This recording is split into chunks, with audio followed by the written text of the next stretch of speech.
নমস্কাৰ প্ৰিয় দৰ্শক, আপোনাক স্বাগতম জনাইছোঁ জনমতলৈ। 2025 চনৰ ভোটাৰ তালিকাত আপোনাৰ নামটো আহিল নে কৰ্তন হ'ল? কাৰণ বহুত লাখ লাখ ভোটাৰৰ নাম কৰ্তন হৈছে। আপোনাৰ নামটো কৰ্তন হৈছে নেকি? যদি আপুনি জানিব বিচাৰে তেতিয়াহ'লে এই ভিডিঅ'টো আপুনি সম্পূৰ্ণকৈ চাব লাগিব। কাৰণ নিৰ্বাচন আয়োগে কালি খচৰা ভোটাৰ তালিকাখন প্ৰকাশ কৰিলে আৰু ফাইনেল ভোটাৰ তালিকাখন প্ৰকাশ কৰিবৰ কাৰণে বেছি দিন নাই। খুব বেছি আপুনি মাজত এক মাহ এটা সময় পাব। সেই এক মাহৰ ভিতৰত যদি আপোনাৰ নাম কৰ্তন হৈছে বা কিবা খেলিমেলি হৈছে, সেই গোটেইখিনি শুদ্ধ কৰিবৰ কাৰণে মই এই গোটেই ভিডিঅ'টোত গোটেইখিনি কথা বুজাই দিম। আপুনি সেই গোটেই কথাখিনি ভালদৰে জানি পেলাই নিজে সংশোধন কৰি লওক। কাৰণ ভোটাৰ তালিকাত নাম থকাটো কিমান গুৰুত্বপূৰ্ণ আপুনি নিজে সেই কথাটো বুজি পায়। লগতে ভোটাৰ তালিকাত যদি আপোনাৰ বা যিখন এপিক কাৰ্ড হয়, এপিক কাৰ্ডত যদি আপোনাৰ নামটো ভুলকৈ আহিছে বা কিবা খেলিমেলি হৈ আহিছে, দেউতাৰ নামটো ভুল হৈ আহিছে বা কিবা ধৰণৰ খেলিমেলি হৈ আহিছে, তেতিয়াহ'লে আপুনি কি কৰিব পাৰিব? আপোনাৰ পিছত আধাৰ কাৰ্ডত যদি আপোনাৰ নামটো বেলেগ থাকে, পান কাৰ্ডত বেলেগ নাম থাকে, তেতিয়া বহুতো আপুনি অসুবিধাৰ সন্মুখীন হ'ব লগা হ'ব পাৰে। তাৰ কাৰণে পলম নকৰি এই ভিডিঅ'টো সম্পূৰ্ণকৈ চাওক। ভিডিঅ'টো চোৱাৰ আগতে আপুনি যদি আমাৰ এই চেনেলটোত প্ৰথমবাৰ ভিজিট কৰিছে, তেতিয়াহ'লে চেনেলটো ছাবস্ক্ৰাইব কৰি লওক। লগতে নটিফিকেশ্যন বেল আইকনটো প্ৰেছ কৰি ৰাখক, কাৰণ এনেধৰণৰ গুৰুত্বপূৰ্ণ ইনফৰমেশ্যনসমূহ মই আপোনালোকৰ বাবে সদায় লৈ আহোঁ। লগতে ভিডিঅ'টো যদি চাই ভাল পালে এটা লাইক কৰি থৈ যাব। ঠিক আছে, আমি বেলেগ কথা পাতি নাথাকোঁ, আমি মূল কথাটো আহিছোঁ। এইখন কালি নিৰ্বাচন আয়োগৰ পৰা প্ৰকাশ হৈছে। আপোনাৰ তথ্যত কিবা ভুল আছে নেকি? খচৰা ভোটাৰ তালিকাত এতিয়াই পৰীক্ষা কৰক আৰু প্ৰয়োজন সাপেক্ষে সংশোধন কৰক। পোনপ্ৰথমে আমি এইখিনি কথা জনাৰ আগতে আমি প্ৰথমৰ পৰা বস্তুখিনি জানিব লাগিব। প্ৰথমৰ পৰা আপুনি জানি আহিলেহে তেতিয়াহে কি হ'ব, কথাখিনি ভালদৰে বুজি পাব। ঠিক আছে, সেইখিনি বুজাৰ আগতে এইখন চাওক। তেওঁলোকৰ কালি যিখন প্ৰেছ মিট হৈছিলে, তাতে এইখন তেওঁলোকে দিছিলে অসম বিশেষ সংশোধন 2024। সময়সীমা কেতিয়াৰ পৰা আছিলে? 22 নৱেম্বৰ 2025 পৰা 20 ডিচেম্বৰ 2025লৈকে হাউচ টু হাউচ ভেৰিফিকেশ্যন হৈছিলে। অৰ্থাৎ যিসকল BLO আছিলে বা BLA আছিলে, তেওঁলোকে ঘৰে ঘৰে গৈ পেলাই ভোটাৰসকলক কি কৰিছিলে? পৰীক্ষা কৰিছিলে, এজন জীৱিত আছেনে নাই, বা এজনৰ বাসস্থানটো ক'ত আছে, বা নতুন ভোটাৰ হৈছে নেকি, তেওঁ অন্তৰ্ভুক্ত কৰিব লাগে নেকি, সেই গোটেইখিনি কৰিছিলে। ঠিক আছে, এইখিনি হৈ গ'ল। আমাক মূল কথাখিনি লাগে। অসম বিশেষ সংশোধন 2024 তেওঁলোকে এটা গ্ৰাফ দিছিলে। গ্ৰাফত কৈছিলে যে 96% যিসকল ভোটাৰৰ সত্যাসত্য নিৰূপণ কৰা হৈছে আৰু তেওঁলোকৰ ঠিকনা উপস্থিতিত পোৱা গৈছে। 96%ৰ শুদ্ধ পোৱা গৈছে, বাকী 2% এনেধৰণৰ আছিলে। এতিয়া আমাৰ কথাটো হ'ল কি, টোটেল কিমানজন ভোটাৰ পালে? টোটেল ভোটাৰ পৰা সংখ্যাটো চাওক। টোটেল ভোটাৰ পাইছে 2,52,02,775 জন। টোটেল অসমত ভোটাৰ ওলাল 2,52,02,775 জন। তাৰ ভিতৰত যদি ডি ভোটাৰক বাদ দিয়া যায়, তেতিয়াহ'লে কিমান পোৱা যায়? 2,51,09,754 জন। ডি ভোটাৰখিনিক যদি বাদ দিয়া যায়, তাৰপিছতে যিসকল মুঠ ভোটাৰ, টোটেল ভোটাৰটো হৈছে 2,51,09,754 জন। আৰু যিবিলাকে স্থান সলনি কৰিছে, আজি তেওঁ বাসস্থান ইয়াত আছিলে, কাইলৈও তেওঁ ক'ৰবাত বেলেগত শিফ্ট হৈ গ'ল, যিসকলে তেনেকুৱা ধৰণৰ কৰিছে, তেনেকুৱা কেইটা পৰিয়াল পোৱা গ'ল? 61,03,103টা পৰিয়াল পোৱা গ'ল। ঠিক আছে, এইখিনি হৈছে বেছিক ইনফৰমেশ্যন, প্ৰাথমিক ইনফৰমেশ্যনখিনি আপোনালোকক দি লৈছোঁ। চাওক, কিমান নাম কৰ্তন হৈছে? 4,68,992 জন। স্থানান্তৰিত হোৱা ভোটাৰৰ সংখ্যা 5,23,680 জন। ইয়াৰ ভিতৰত আপুনি সোমাই আছে নেকি? তাৰ কাৰণে ভিডিঅ'টো স্কিপ কৰি থৈ নাযাব। ভিডিঅ'টো স্কিপ কৰি থৈ গ'লে একো বুজি নাপাব। কিবা কাৰণত যদি আপোনাৰ নামটো কিবা কাৰণত ভুল হৈ আহিছে বা নামটো কৰ্তন হৈ গ'ল বা কিবা এটা খেলিমেলি হ'ল, তাৰ কাৰণে নিৰ্বাচন আয়োগে আপোনাক সময় দিছে। সেই সময়সীমাৰ ভিতৰত আপুনি নিজৰ সেই যি ভুল হৈ আছে সেইখিনি সংশোধন কৰাৰ কাৰণে সময় পাব। তাৰ কাৰণে আপুনি বেছি জল্দিবাজি কৰিব নালাগে, অৰ্থাৎ উৎপাত কৰিব নালাগে। ধুনীয়াকৈ ভিডিঅ'টো চালে গোটেই কথাখিনি বুজি পাই গৈ থাকিব। এইবিলাক আমাৰ ইনফৰমেশ্যন নালাগে, কিমান ক'ত কি হৈছে, এইখিনি তেওঁলোকৰ চৰকাৰী তো আমি মূল কথাখিনিলৈ আহিম। লিংগভিত্তিক ভোটাৰ তথ্য বৰ্তমানলৈকে পুৰুষৰ তুলনাত মহিলাৰ ভোটাৰ অলপমান বেছি পোৱা গ'ল। পুৰুষৰ হৈছে 1,25,72,583 জন আৰু মহিলাৰ হৈছে 1,26,28,662 গৰাকী। আৰু অন্যান্য, অৰ্থাৎ যিবিলাক ট্ৰান্সজেণ্ডাৰ বা অন্যান্য যিসকল আছে, তেওঁলোকৰ সংখ্যাটো কিমান পোৱা গৈছে? 379 জন। ঠিক আছে, তাৰপিছতে আপোনাৰ ভোট কেন্দ্ৰ আগতে আছিলে 29,000 চামথিং আছিলে, এইবাৰ ভোট কেন্দ্ৰৰ সংখ্যাও বহু হৈ গ'ল। তো আপোনাৰ ভোট কেন্দ্ৰটো সলনি হ'ব পাৰে। ঠিক আছে, তো এই গোটেই কথাখিনি আপুনি বুজি পাব লাগিব, নহ'লে পিছত খেলি মেলি হ'ব। ভোট কেন্দ্ৰ আছিলে আগতে 29,000 চামথিং কিবা আছিলে, এতিয়া 31,486টা ভোট কেন্দ্ৰ কৰা হৈছে।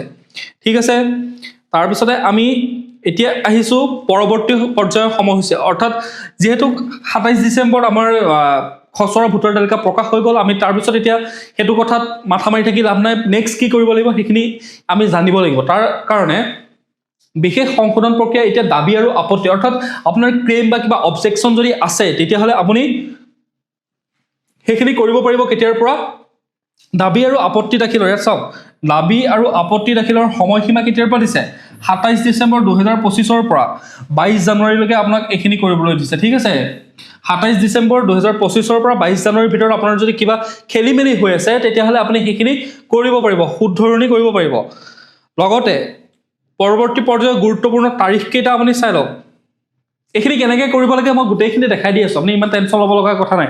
প্ৰথমতে মই আপোনালোকক বস্তুটো বুজাবৰ কাৰণে কি হয়, গোটেই যিখন প্ৰেছ মিট দিছিলে সেই প্ৰেছ মিটখনৰ কথাখিনি মূল কথাখিনি আপোনালোকক জনাইছোঁ। তাৰপিছত কেনেধৰণে কি কৰিব লাগে আমি ষ্টেপ বাই ষ্টেপ আমি জানি গৈ থাকিম। বিশেষ অভিযানৰ তাৰিখ ৩ জানুৱাৰী, ৩-৪ জানুৱাৰী আৰু 10-11 জানুৱাৰী কি হ'ব? আপোনাৰ যি পঞ্চায়ত আছে বা যি পৌৰসভাত আছে তাত কিছুমান সভা হ'ব পাৰে, গ্ৰাম সভা হ'ব পাৰে। সেই গ্ৰাম সভাত আপোনাৰ যদি কিবা অসুবিধা আছে, বোলে ধৰি লওক আপুনি অফিচিয়েলি কিবা বিজি হৈ আছে বা ব্যৱসায় ক্ষেত্ৰত কিবা বিজি হৈ আছে, আপুনি সময় পোৱা নাই, আপুনি সেই ৩-৪ তাৰিখ আৰু 10-11 তাৰিখৰ দিনাখন সেই 4 দিনত কি হ'ব? কিছুমান মিটিং হ'ব পাৰে। সেই মিটিং হ'ব পাৰে নহয়, মিটিং হ'বই। আৰু সেই মিটিঙত গৈ পেলাই আপোনাৰ যদি কিবা প্ৰব্লেম হৈ আছে তেতিয়াহ'লে তাত গৈ আপুনি শুধৰণি কৰি ল'ব পাৰিব। আৰু ফাইনেল ভোটাৰ তালিকাখন যেতিয়া প্ৰকাশ হৈ যাব তাৰপিছতে আপোনাৰ এইবিলাকৰ কথাত আপুনি তেতিয়া দুখ কৰি থাকিলে নহ'ব। এইখিনি আপুনি এতিয়া যিহেতু সুবিধা দিছে, ফাইনেল ভোটাৰ তালিকাখন প্ৰকাশ কৰাৰ পিছত কি হ'ব? আপুনি বাটকুৰি বাই থাকিব লাগিব। যিখিনি এতিয়া আপোনাৰ ঘৰৰ ওচৰতে জাষ্ট অকণমান কষ্ট কৰিলে হৈ আছে, সেইখিনি আপুনি কি কৰিব লাগিব? পিছত বাটকুৰি বাই থাকিব লাগিব। দাবী আৰু আপত্তি, ক্লেইম এণ্ড অবজেকশ্যনখিনি চাই লওক কি? এজন যোগ্য নাগৰিকে ভোটাৰ তালিকাত নাম অন্তৰ্ভুক্ত কৰিবলৈ হ'লে এই প্ৰথম 4টা চৰ্ত যদি আপোনাৰ আছে তেতিয়াহ'লে আপুনি ধুনীয়াকৈ ক্লেইম কৰিব পাৰে। তেওঁ ভাৰতীয় নাগৰিক হ'ব লাগিব। ঠিক আছে, অৰ্হতাৰ তাৰিখৰ অৰ্থাৎ তেওঁ 1 জানুৱাৰী 2026 ভিতৰত কি হ'ব লাগিব? 18 বছৰ সম্পূৰ্ণ হ'ব লাগিব। ঠিক আছে, তাৰপিছত তেওঁ সংশ্লিষ্ট সমষ্টিৰ এজন সাধাৰণ বাসিন্দা হ'ব লাগিব। আপুনি সেই এৰিয়াটোৰ এজন সাধাৰণ বাসিন্দা হ'ব লাগিব। তাৰপিছতে তেওঁ যদি আইনীভাৱে ভোটদানৰ বাবে, অৰ্থাৎ মানসিক বিকৃত বা পাগল বা এনেকুৱা ধৰণৰ যিকোনো ধৰণৰ আপোনাক ধৰি লওক আইনে কৈছে এজন ভোটাৰ হ'ব নোৱাৰে আইনগতভাৱে, তেনেকুৱা ধৰণৰ যদি কৰা হৈছে, তাক বাদ দি যিসকল আছে সকলোকে কি কৰিব পাৰিব? ভোটাধিকাৰ সাব্যস্ত কৰাৰ অধিকাৰ আছে। এতিয়া আহিম আমি মূল কথাসমূহলৈ। কেইখনমান ফৰ্ম লাগিব। প্ৰপত্ৰ 6, ফৰ্ম নম্বৰ 6, প্ৰপত্ৰ 7 আৰু প্ৰপত্ৰ 8। ঠিক আছে, এই তিনিখন হৈছে মূল ফৰ্ম।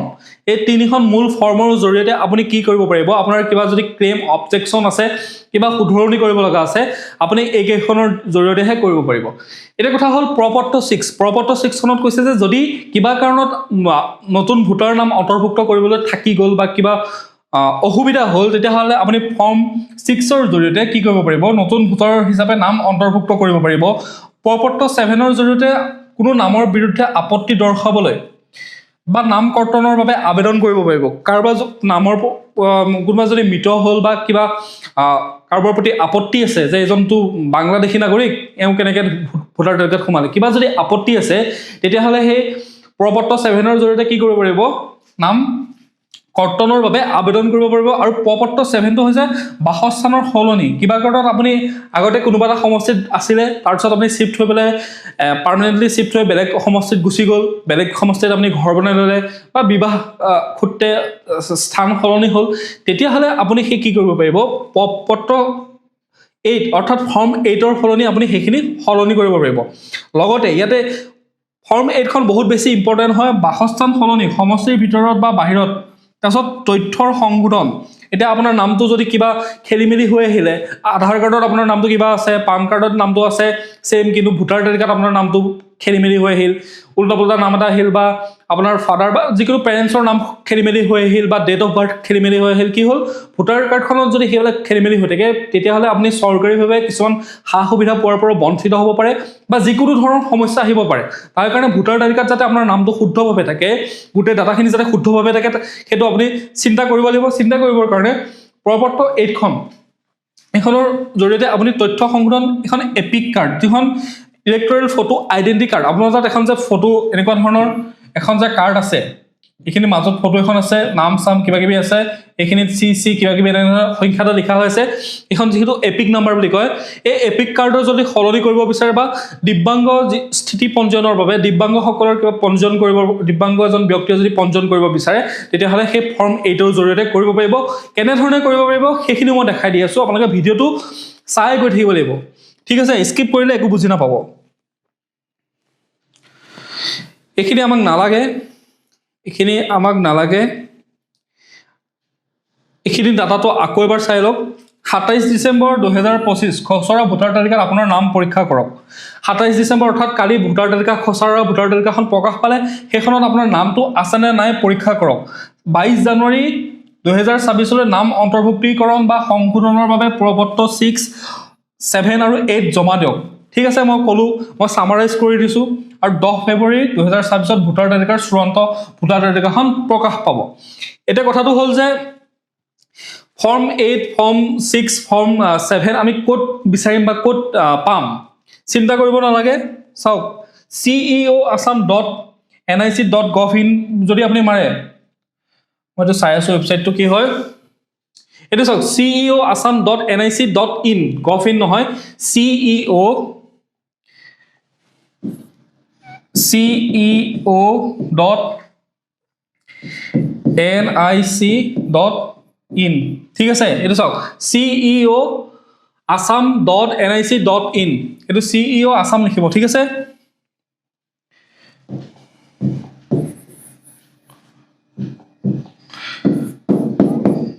ceo assam nic.in এটো সার্চ কৰিব সাৰ্চ কৰাৰ লগে লগে আপোনাৰ এনেকুৱা ধৰণৰ পেজ এটা আহি যাব পেজটো আহি গলে আপুনি ইয়াতে কি পাব যিখন ফৰ্ম 6 ফৰ্ম 7 ফৰ্ম 8 ৰ কথা কৈছে ন ইয়াতে আছে ইয়াতে আপুনি চাওক এনেকুৱা ধৰণৰ এখন ফৰ্ম আহিব এখন হৈছে প্ৰপত্ৰ 6 এনেকুৱা ধৰণৰ এখন ফৰ্ম আহিব আপোনাৰ তাত এইখিনি আপুনি নিজে কৰিব নোৱাৰে ঠিক আছে এখন হৈছে ফৰ্ম তাৰপিছত ফৰ্ম 6 এখন হৈছে ফৰ্ম 8 চাওক বৰ্তমানৰ ভোটাৰ তালিকাত প্ৰস্তাৱিত অন্তৰ্ভুক্তি বাতিলৰ আপত্তিৰ ভোটাৰ প্ৰপত্ৰ এখন হৈছে ফৰ্ম 7 আৰু এখন হৈছে ফৰ্ম 8 চাওক বাসস্থানৰ বদলি বৰ্তমানৰ ভোটাৰ তালিকাৰ তথ্য শুধৰণিৰ বাবে প্ৰপত্ৰ ৰুল ইপিআইসিৰ সলনি বিকল্প দিব্যাংগৰ চিহ্নিতকৰণ এখন হৈছে বেছি ইম্পৰ্টেন্ট মানে এখনতে কাৰণ নাম ভুল হোৱা কিবা বাসস্থান সলনি হোৱা বা অন্যান্য উজৰ আপত্তিবিলাক আপুনি ফৰ্ম 8 ৰ জৰিয়তে কৰিব পাৰিব এটা এইখিনি কোড কৰিব তো জানিব হলে আপোনাক এইটো মই দেখাই দি আছো এখন হৈছে চাওক এখন তেওঁলোকৰ পৰা অফিচিয়ালি কি হৈছে দিয়া এখন ফটো হয় তেওঁলোকে আপলোড কৰিছে ইয়াতে কৈছে যে আপোনাৰ তথ্যত কিবা ভুল আছে নেকি আপোনাৰ তথ্য যদি কিবা ভুল আছে তেতিয়াহলে খসৰা ভোটাৰ তালিকাত এতিয়া পৰীক্ষা কৰক আৰু প্ৰয়োজন সাপেক্ষে সংশোধন কৰক কোড কৰিব পাৰিব বাৰে বাৰে কৈ আছো ফৰ্ম 6 ফৰ্ম 7 আৰু ফৰ্ম 8 তাৰ পিছতে নেক্সটটো হ'ল আপুনি আপোনাৰ মানে নামটো ভোটাৰ তালিকাত আছে নে নাই জানিবৰ কাৰণে আপুনি কৈছো মই ceo.assam.nic.in এই ওয়েবসাইটত গৈ পেলাই আপোনাৰ নামটো চাব যদি আপুনি এটো চাবলৈ নাজানে তেতিয়াহলে আপোনাৰ যি ওচৰৰ বিএলও আছে ঠিক আছে বিএলও জনক ওচৰত গৈ পেলাই মই মানে কি ইয়াতে আপোনাক এটা দেখাই দিব পাৰিলো হেতেন কেনে ধৰণে নাম চাব পাৰে কিন্তু ইউটিউবে হেতু কি কৰি দিব ৰেষ্ট্ৰিকশন কৰি দিব মোৰ ভিডিওটো বন্ধ কৰি দিব কাৰণ মই বেলেগৰ ডাটা দেখাব নোৱাৰো যদি পাৰিলো হেতেন মই আপোনাক এতিয়া দেখাই দিলো হেতেন যে এটো চাওক কেনে ধৰণে মই চাইছো ঠিক আছে হেতু কাৰণে নহলে মই এতিয়া আপোনাক ইয়াতে দেখাই দিব পাৰিলো হেতেন বুজি পাইছে ইউটিউবে হেতু নিদিয়ে মানে এটো ভিডিওটো যেহেতু আপোনালোকে ইউটিউবৰ মাধ্যমে চাই আছে ইউটিউবে হেতু বেলেগৰ প্ৰাইভেসি ব্ৰেক কৰাটো মোৰ অধিকাৰ নাই ঠিক আছে তো ইয়াৰ জৰিয়তে আপোনালোকে গৈ চাব পাৰিব যদি এইখিনি নাজানে তেতিয়াহলে আপুনি কি কৰিব আপোনাৰ যিজন বিএলও আছে বিএলও জনক লগত কন্টাক্ট কৰক কন্টাক্ট কৰি পেলাই আপুনি গম পাব যে আপোনাৰ ভোটাৰ তালিকাৰ নামটো আহিল নে নাই সবতছে ইজি উপায় হৈছে হেতুৱে যদি দুটাই জি উপায় আছে এটা হৈছে ceo.assam.nic.gov.in গৈ পেলাই আপুনি চাওক যদি হেতু চাবলৈ নাজানে তেতিয়াহলে আপোনাৰ কাৰণে এটা বেস্ট উপায় আছে হেতু হৈছে আপোনাৰ বিএলও জনৰ লগত কন্টাক্ট কৰক এটা বিএলও জনৰ লগত কন্টাক্ট কৰিবৰ কাৰণে আপুনি বিএলও জনৰ কন্টাক্ট নাম্বাৰ ক'ত পাব হেতু এটা ইম্পৰ্টেন্ট কথা আহিল ঠিক আছে হেতু এটা ইম্পৰ্টেন্ট কথা আহিল আপুনি ইয়াতে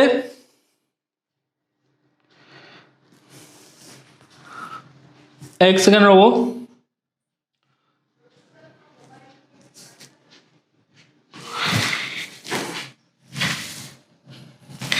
ইয়াতে যদি আপুনি সাৰ্চ কৰে মই 1 সেকেন্ড মই সাৰ্চ কৰি দেখাই দি আছো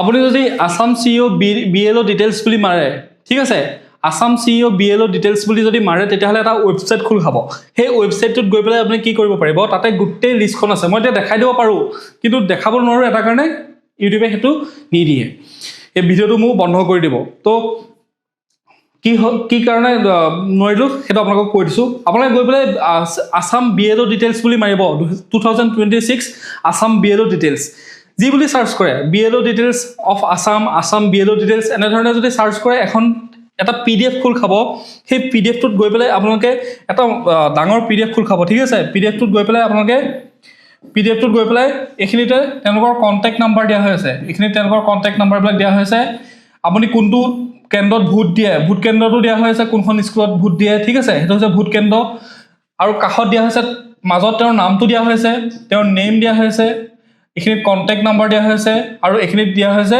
আপোনাৰ যেটো পুলিং ষ্টেচন অৰ্থাৎ বা আপোনাৰ ভোট কেন্দ্ৰ যেটো সেই ভোট কেন্দ্ৰটো দিয়া হৈছে ইয়াত আপুনি ভোট কেন্দ্ৰটো চাব যে মোৰ ভোট কেন্দ্ৰ এটো আছিল তো সেই ভোট কেন্দ্ৰৰ সমান্তৰালভাৱে যেটো নম্বৰ দিয়া হৈছে সেই নম্বৰটোত কল কৰিলে আপুনি আপোনাৰ নামটো আহিছে নে নাই হেতু কথা জানিব পাৰিব ঠিক আছে এখিনি আছিল মূল কথা আপুনি এখিনি মিছ নকৰিব এখিনি যদি মিছ কৰে তেতিয়া হলে পিছত মানে নিজে অসুবিধাত পৰিব ঠিক আছে ভোটাৰ কাৰ্ডত ভোটাৰ লিষ্টত নাম থকাটো এটা বহুত ডাঙৰ মানে ইম্পৰ্টেন্ট কথা হয় তো সেই ইম্পৰ্টেন্ট কথাটো ইগনোৰ নকৰিব বিএলও জনৰ লগত ফোন কৰি পেলাই আপুনি আপোনাৰ মই কৈছো গুগলত সাৰ্চ কৰিব যে BLO details Assam BLO details বুলি মাৰিলে এটা প্ৰথম যেটো পেজ খোল খায় সেই পেজটোতে আপুনি ক্লিক কৰাৰ লগে লগে গুটে বিএলও সকলৰ ফোন নম্বৰ ওলাই যাব ফোন নম্বৰটো লৈ ফোন কৰি পেলাই আপুনি সেই কথাখিনি খুদিব পাৰে যে মোৰ ভোটাৰ লিষ্টত নাম আছে নে আৰু যদি কিবা সংশোধনৰ প্ৰয়োজন আছে তেতিয়া হলে আপুনি সেই বিএলও জনৰ থ্ৰু দিয়ে কৰিব পাৰিব ঠিক আছে নহলে জিলা নিৰ্বাচন যেটো কাৰ্যালয় আছে তাত গৈ কৰিব পাৰিব নহলে অনলাইন কৰিব পাৰিব ঠিক আছে তাৰ কাৰণে আপুনি আপোনাৰ ওচৰত যদি ধৰি লওক তেনেকুৱা কম্পিউটাৰ কাম কৰা দোকানবিলাক যে থাকে সেই তাত গৈ পেলাই আপুনি হেতু সংশোধন কৰি চাব পাৰে তাতছে বেটাৰ কৈছো গাঁৱতে আপোনাৰ বিএলও জন আছে বিএলও জনৰ লগত কন্টাক্ট কৰিব পেলাই আপুনি সেইখিনি শুদ্ধ কৰক তেতিয়া আপোনাৰ বেছি ভালকে কামটো হ'ব এখিনি আছিল আজি ভিডিওটোৰ মূল কথা যদি আপুনি এতিয়া আমাৰ চেনেলটো সাবস্ক্ৰাইব কৰি লবলৈ পাহৰি গৈছে অনুগ্ৰহ কৰি চেনেলটো সাবস্ক্ৰাইব কৰি লওক কাৰণ সৰু চেনেল আপোনাক বহুত ইম্পৰ্টেন্ট আপডেট সমূহ দি থাকিব বিচাৰো তাৰ কাৰণে সাবস্ক্ৰাইব কৰি ললে মোৰো ভাল লাগিব আৰু আপোনালোকেও ইম্পৰ্টেন্ট আপডেট সমূহ পাই থাকিব আৰু লগতে ভিডিওটো লাইক এটা কৰি থৈ যাব নাপাহৰিব কাৰণ আপোনালোকৰ কাৰণে ইমান কষ্ট কৰি পেলাই ভিডিওটো প্ৰস্তুত কৰো যেহেতু এটা লাইক কৰি থৈ যাবলৈ নাপাহৰিব থ্যাংক ইউ